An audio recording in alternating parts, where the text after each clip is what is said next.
encourage the Commission to take it even one step further. Akazibekile phansi u-Advocate Dali Mpofu. Usegxeke eLonmin, uCyril Ramaphosa namaphoyisa. The technical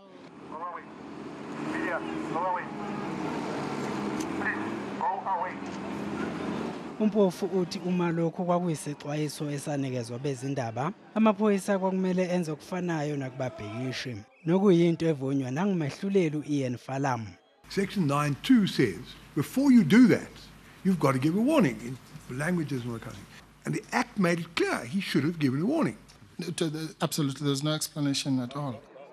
Umhlangano wesiphathimandla zamaphoyisa ngaphambi kosuku lokudubula usushiye imibuzo. Kuze kube manje amaphoyisa wakakhipha imininingwane kanye okubhalwe phansi ngokwaxoxwa ngakho kulowo mhlangano. Kodwa kukholakala ukuthi isinqumo sokuhlakaza nokuthatha izikhali zababhikishi senziwa ngalobo busuku. That something unsatisfactory happened at that meeting, which they don't want to tell us.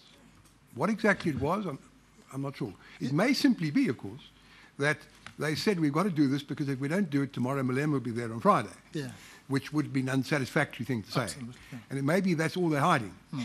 But I must say at the moment, unless I'm persuaded otherwise, that prima facie it looks to me as if something's being hidden. Yes.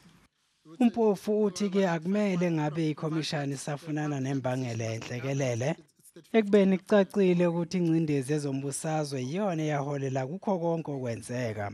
Uqhuba uthi ke uma owayengumqondisi weLonmin uCyril Ramaphosa engabe kwacala kuyosho ukuthi akekho omunye okumele athweswe icala.